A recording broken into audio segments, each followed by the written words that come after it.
On Saturday, we've got a big day of racing at Randwick, and we've got the multi of multis. It's going to be a very, very popular multi, at least a four-legged multi, where a lot of punters are going to be on, a lot of media personnel are going to be talking you into it. There's going to be a lot of chatter around this, and that's all at Randwick. Race 5, 6, 7 and 8, they all line up in a row. It makes it very exciting. And that's Autumn Glow, Treasure the Moment, Alicante and Via Sistina. They're all odds on except Alicante around the $2.30, $2.50. I don't know, me as a punter, I'm always scared with this. I always feel the bookies get a bit of luck and pinch us somewhere. But who's going to prevail? Is it going to be the punters on what looks like very logical, easy multi, especially with the 3 that's odds on? If you leave Alicante out, it looks like a very straightforward multi. But will the bookies get some luck somewhere? Let's run through these 4 selections and see why they should get up, their rating patterns, are they ready to peak? 2 of them are Chris Waller horse, the other one's Waterhouse Bot, and we've got this gun filly Treasure the Moment with Matt Laurie. Let's run through them, starting with Autumn Glow. Autumn Glow, here she is here. 4 starts, 4 wins. You can't knock that. She came back after quite a long spell. It wasn't that long. Everyone was carrying on a bit, but 26 weeks is just a normal spell. And she came back over the 1200. Obviously, she was aimed for the 1,000 guineas and she had a slight injury and setback. So they thought she'd run up to the mile. But her earlier form, those 2 runs over the 1,300 and then the 1,400 beating Snow in May, showed she can sprint. And definitely her first up run showed she could do that. Where we've got her here, as you can see, our note says 2.5 lengths above average. She was well clear after the line. We've got her, she could go a bigger rating if it was more ground. So we do believe if she had more ground, she could really bounce on this rating, and she's looking after more ground. But she's done it here over the 1,300. She held her rating, staying at the same distance, and that's going from a soft 6 to a good 4. So we don't, and with the 3-week gap, it's going to really help. So we don't really think Autumn Glow is going to regress, and we're not so sure she will progress. We really believe she'll at least hold this rating above 2.5 above average. So we're secure she'll lock that rating in. So what about the opposition? We've got Private Life is probably the only horse that's, here we go here. Private Life is the only horse that can match that sort of rating, and he did that in the Caulfield Guineas here, 2.5. So matched her rating. And then he dropped back in distance against the open class in the sprint here. You can see it here, and ran 1.5, 1.2 lengths in the champion sprint. That was quite impressive, that run, but it is still a length short. And it's interesting, Wallace had the 2 1,400 metre runs. Is he a sprinter? Does he want distance? He won the Caulfield Guineas, he remembers, quite a track bias run. So, you know, it's hard to say where this horse's distance is, but let's face it, it's been most disappointing. And for him to return to form and beat Autumn Glow would be a surprise. But on ratings, could match. Public Attention is another one where Mick Price is trying to find the horse's right distance. I really do believe he thinks it's a sprinter and a fresh horse. Here you've got a win over Linebacker, but our notes have that run, even though they beat Linebacker over the 1,200, that was Linebacker first up. Linebacker probably wants more distance. We had him going around benchmark. And he's a funny horse. He looks like he wants more ground, so I can see why Mick Price keeps putting him up. He's got a plus 1.5 here. But we've got this horse around benchmark, which means it's 2.5 lengths behind Autumn Glow. Same with the Enriched. As you can see, Enriched was fit and was beaten 2 lengths and wasn't good enough there. Gatsby's, we've given up on Gatsby's. He's had every chance to show. He did one very high rating first up at Rose Hill, but he is not getting near that mark, and he's had every chance to prove it. Big Swinger's an interesting horse, isn't he? Big margins in the country. This might have been an end of prep Brahma, the 1400, and on a Cef 7 and a benchmark 64 with 61 kilos, he's won by 3. Which, a 3-year-old, even though it's getting late in the season, they're almost 4, in a benchmark 64 open, to carry that weight and win by 3 is a big deal. I'd maybe have a little spec on him. And that's it. She's really scared the opposition off. We've got horses like Private Life and Public Attention, who are fair horses, but the ratings running around benchmark and probably about 2 lengths short. And we've got this horse, Big Swinger, untapped for scope. You could maybe have a slight saver on him around $17, but he's got to go to 2.5 lengths above, which would be a big jump, but maybe he could.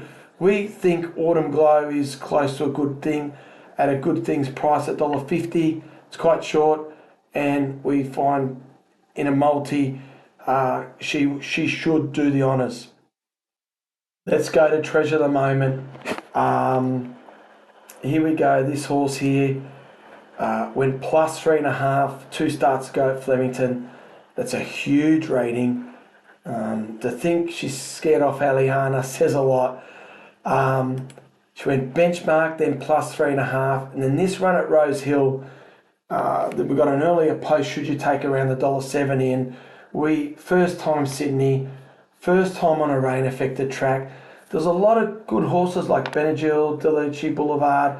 They're untapped. We weren't sure what they were going to do as they stepped up in distance and on the wet track, and didn't Treasure the Moment pass in flying colours. So this horse has proven over shorter distance, over longer distances, over wet tracks, Sydney going.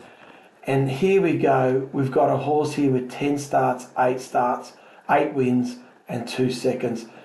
She is starting to show, well, I was just Sunline popped in my head, like a Sunline sort of profile, wet tracks, Sydney, Randwick, Cox Plate winner. She never ran in the Oaks, Sunline. I don't believe she ran maybe in the New Zealand Oak. I don't think so. Never went past the 2,000 metres, I don't believe. This filly has, but she is really starting to show a champion profile, and she's going to be really hard to beat. Let's talk about her rating pattern. So she's 4th up this time. She had a 5-run campaign last time where she improved off that first run, which we had her going benchmark here, Caulfield, and then she improved going to the 14, and we had her improving again going to the 16, jumping 3.5. So she's showing the same sort of pattern. And then she had a very good win here against Powers Opal, and then again in the Oaks. And here she is. She's proven, only one of the few fillies proven over this distance now. Where last start she was unproven Sydney going, unproven in the wet. Here she turns the tables, Treasure the Moment. And now she's the filly, probably the best filly in the race, and she's got all the ticks and the other fillies don't. So I think she's going to be really hard to beat. I think Matt Laurie having 4th up for a goal instead of 5th up. I know 5th up, she won the Oaks last time. But coming from the spring to the autumn, it's a quicker turnaround, and you can see a 15-week spell, even though, geez, that wasn't a big spell there, 12 weeks. She's a gun filly. 15 weeks, 4th up, I think's perfect. Perfect prep. You got this Like a Lucy horse at $5, McDonald's on $5. Look, we saw it with that Wheelie horse. She's trying to do it on her first prep. Good luck. Good luck trying to beat Treasure of the Moment on your first prep, crossing the Tasman and trying to beat Treasure of the Moment. That's what I say about that. Verena Rose ran behind Treasure of the Moment. She ran quite well. She got right back out of her ground and make good ground, but it's really hard to see her turning the tables. But I can see her running an improved race. It was a good run. Belle Tutelle is untapped. McDonald Wallace here trying to win the Oaks. She's untapped. She's going to go up in distance. Again, only off a 5-week break. She might improve winning there. I don't know if she's going to run. We're not sure she's going to run. If she was, McDonald would probably be on her. It's interesting McDonald is not on her, but they're obviously going to see how she's done during the week in order to run. But McDonald's not on, it's a Waller horse. So that says enough in itself. But I believe McDonald's not on it because he's not sure the horse is going to run. That's the main reason. But maybe he doesn't think it's good enough. Sun in the Sand was a good gutsy run. Country Horse, Barbara Joseph. Yu Wang did well. This is all the Belle Tutelle. This is, some people call it Form B form. I think Miss Alexius is the most interesting runner. Trained by Ma, got way out of its ground from this wide barrier, and now notes they made a lot of ground late from an Impossible Mission 2-4 horse. Again, this is another horse trying to do it on its first prep, but it is trained by Ma. She's had a done deal out of Jamaica. And I think that this at $34 you can save on your, doesn't take much money, you can save on Miss Alexia in case your multi doesn't get up or you've backed Treasure of the Moment. I don't think these horses shorter in the market are a danger. And again, I think Miss Alexius, Kieran Ma, Ethan Brown, $34 for a horse that's improving. I thought the horse had no chance last start. I love the way it hit the ground. And I think, again, I like it when you got something odds on and you think the horse is close and the market can't beat it. And you like something just to spec on up out of scope, it could jump out of the ground, and you got $34. You don't have to you just have to put a peanut on and it covers your multi or your danger, and that's Miss Alexius. But Treasure of the Moment, it's got a champion profile, starting to build a champion profile. It's got a rating pattern and all the ticks. Put it in your multi, hard to beat, all the way. Treasure of the Moment. Okay, let's go to Alicants. This is around the $2.30, $2.50. So it's a bit longer than the odds on, and rightfully so. Look, there's no knock on this horse, Elegance. 10 starts, 5 wins. Looks like the distance won't be a problem. Very lightly raced, got a great profile, and then been in top form. But I think at $2.50, even at that price, I think it's too short. You've got it's coming from a Group 2 to a Group 1. It's progressing fine. It drops in weight accordingly. It's going to be up on the pace. Drawn a little bit wide, should cross, no problem. But it's won a Group 2. It's stepping up to a Group 1. This is a really strong Sydney Cup, by the way. This ain't your normal Sydney Cup. This is a strong Sydney Cup. But again, Group 2, could you call it a Group 2? Big Birdman and Valiant King, they're in the race again. They're potentially good stayers, but it's not huge form enough. We've got some 2 Group 1 performers here, and one of them is Duke de Sesso. I think is a huge danger. I think it's great value at $11. Okay, Elegant's got 52.5, but this is not a Sydney Cup with a huge spread in weights.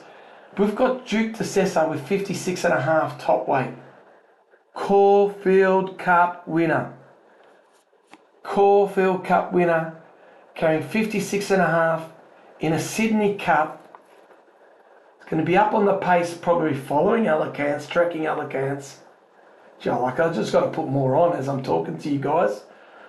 And let's look at its last start. Second to Dubai Honor and Vauban. Group 1 horse that, yes, drops in weight as well from the 59 to the 56. And it's a proper Group 1. And it's in great form. It's come back better this prep. It wins over the mile on a good track. They say it's a wet track horse. Wins on a good track over the mile. Caulfield Cup winning seeing $17 because the mile, never won over the mile, never won on a good 4. It's his third, fourth prep by Ma, and an international horse as well, and it just keeps improving. So, yeah, we're meant to be talking about the favourite, and I'm talking in depth for Duke de Sessa. So I think you're getting the message here. He's come back better. This second to Middle Earth, everyone knows how unlucky. It was a great run again, and on a soft 7 now. It could be a soft 5, soft 6 at Randwick. Even if it's a good 4, I think it'll have a bit of an edge off it, and it's proving it's handling it good at the moment. So I think Duke de Sessa is a huge danger. You might want to put that in the multi. That would create value for the others. It's a good idea.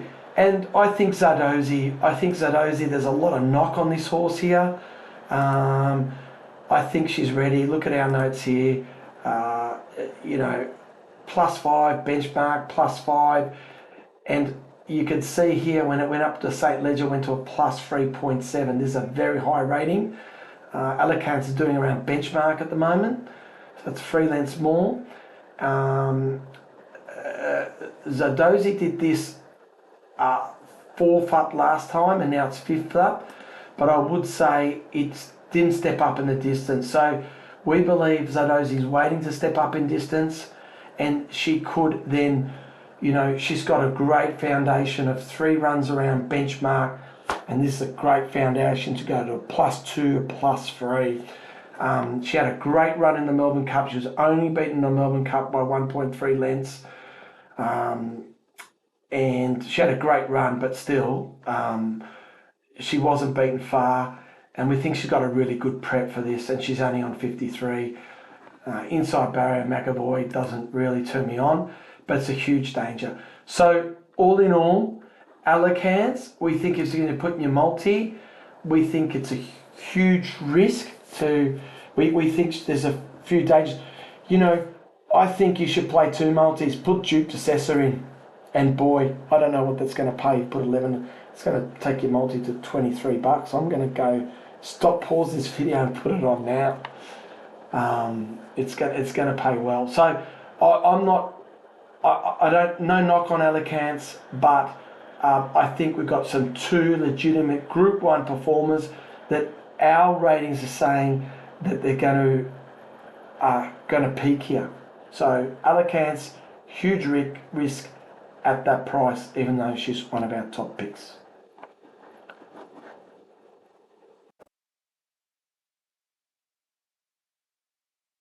Okay, I did pause the video and I put my multi on with Duke de Sessa, Autumn Glow, Treasure Moment via Sistina, and boy, didn't that inject some value. Instead of the $10 with Alicante, it's paying a whopping $51 on Bet365. I put it on. Their prices were just a bit stronger than Sportsbet, and $51. So I think basically you're getting $51 for Duke de Sessa if these other horses get up. Of course, there's a lot of luck in racing. You need the luck. Things can go wrong. But I do think those 3, Autumn Glow, Treasure the Moment, and let's now talk about Via Sistina, are going to be awfully hard to beat. All right, Via Sistina, she's racing against herself in a way. She, in her Cox Plate rating, everyone knows about it, and she went 12 lengths above average, which is outstanding. The champions go 5 or 6 lengths above average. Nature Strip would go 5 and 6 lengths above his in the sprint races. So that gives you an idea of how high that rating is. So what we've got to work on here is is Via Sestina going to reach that Cox Plate rating? Because if she's got the pattern, she's got everything going for her. If she hits the same rating, the race is over. All right. Well, let's look at her pattern and see if she'll do it. Well, Waller loves doing the same patterns, and she's got the exact same pattern as she did in the Cox Plate. Here with a 1400 metre run, 1600, and a 2000 metre run, and a 2040, another 2000. So fourth up, she went into Cox Plate with a 14, 16, and a one run over the 2000 before a second run over the 2000, and that created an 8-length win in the Cox Plate. And here we are looking at it again, 1400, 1600, a 2000, and a second run of the 2000 with a 3-week gap. There's a 3-week gap. The only thing he's done different, which is a bit interesting, is giving her a trial in between. For some reason, he must have felt she needed it. Gave her a very quiet trial, beating 7.4 lengths. So I don't know what you call it. You know, obviously didn't push her. I didn't look at on the video. I'm just seeing it here. So that's the only thing different, and I wouldn't read too much into that. What do our ratings say? Our ratings, you know, she went a +3 over the 1400. Then she went flat, second up on that heavy track. Then a +3, being Buckaroo over the 2000, and then she went the +12. And then she had one more run, and she went a +5.5, which is again a very high rating, and regressed off the Cox Plate, which made sense. So let's look at her ratings here. +2.5, +3, +3. She's doing the +3s exactly what she did before she jumped in the Cox Plate.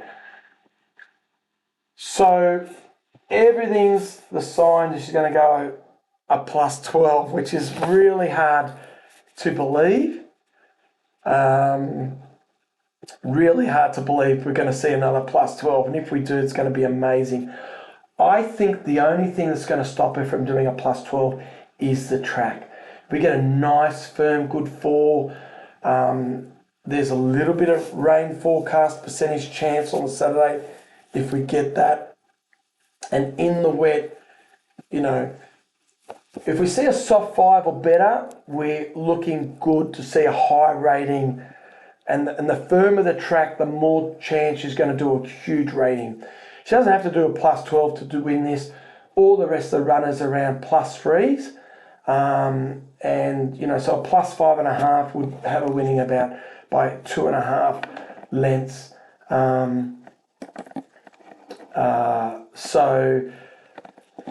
Yeah, she's going to be awfully hard to beat, and I think Bet365 has got her around $1.90, which is a really good price. Who is the big dangers? The big dangers to me is Charles Wolf. Real shame he didn't draw this wide barrier. He's done +5.5, and he's had a funny and very interesting campaign, and he does peak on his 5th run, and that's when he did a +5.5. At the end of this preparation, being Pride of Journey My Oberon over the mile. We think he's a 2,000 metre horse, even though he hasn't had a chance. 1,400 metre run here, matching Via Sestina with a +2.5, +3, and then went back in distance and regressed in rating, which makes sense. And 1,500 Rosehill didn't suit and went a +2.5. So he's doing his +2.5, +3s, which tells me he can jump to a +5.5. If Chow will draw a barrier, I'd have him a legitimate danger. It is going to be fastly run, but he is going to get back. Now, this run of the heavy 8, I think on the heavy 8, 2,000 metres, the first, I think it was ugly, but I think it's the run he had to have, and I wouldn't say that he's not going well and he wouldn't reach his 5.5 peak. So Chow Wolf is some sort of danger. Dubai Honour and Vauban, I do not know why. Oh, it's the prize money, I suppose, guys. It's the prize money compared to Sydney Cup, but they should be running in the Sydney Cup for the Proval. They're coming from a soft 6 2.4, back to a 2,000 metres. I know it's going to be fastly run, but they're coming 400 metres in distance, and from a rain-affected track to a track that maybe got some give, but it's going to be a lot firmer. I expect them to be to Dow. The profile is not a good setup for them, so I don't like them. Line Infantry Man, he's doing the +3. So again, if Via Sistina stays on these ratings around +3, Line Infantry Man, you put in the mix. He hasn't done it the Sydney way of going, but he's definitely come back better. He showed he can run in a fast run race. And again, it's all these horses, other than maybe Chow Wolf to a degree, but even then he's got the white barrier. These horses are only a chance if Via Sistina doesn't progress to a higher rating, doesn't bounce off these +3s, but everything says that she will. But the dangers, if she doesn't, would be a horse like Light Infantry Man, Chow Wolf, Buckaroo definitely. He's got close to her at Flemington over 2,000 before. It was a great run first up. It was a hit and run. Second up over 2,000. Drawn well. You'd think Faulkner Park's not going to be good enough running behind those horses. Lindemann, not good enough. Middle Earth needs to step up, not good enough.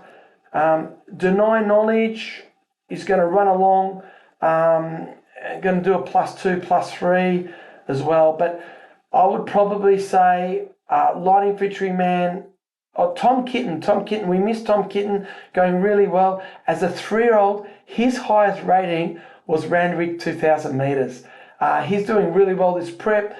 I forgive that Doncaster run in a slowly run race. So, Light Infantry Man, Chow Wolf, Tom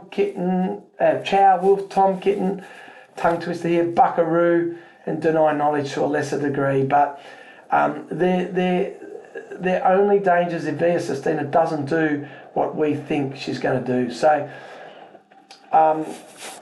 it's a great multi. A lot of media people are going to be talking about it. They probably haven't talked in depth the way we have. I think we've got the multi with Duke de Sessa. You can pay both. You've got a $10 multi with Athabaskan, and you've got a $51 multi with Win Ahead with Duke de Sessa. Play them both. They're both good value. Play 3 multis. Play the one with the odds on. That's 4-1. Even if you play equal units with the 50, you get around 4-1. If the other 2 win, you get a 2-1 win. If they all get up, you've got a $10 multi with Athabaskan. They can't all get up because one's Duke de Sessa, and you're going to win your $4 multi plus your $10 multi. And if the Duke de Sessa wins, you're going to get your $4 multi and your $50 multi. So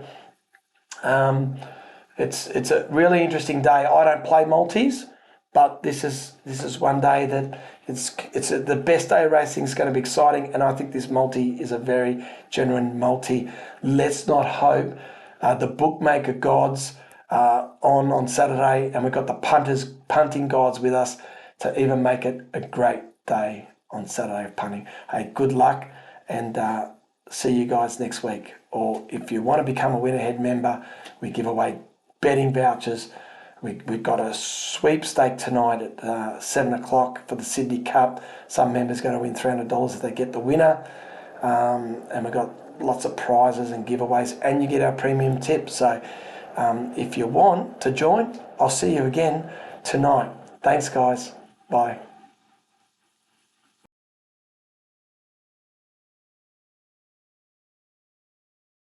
Imagine what you could be buying instead. For free and confidential support, call 1-800-858-858 or visit gamblinghelponline.org.au.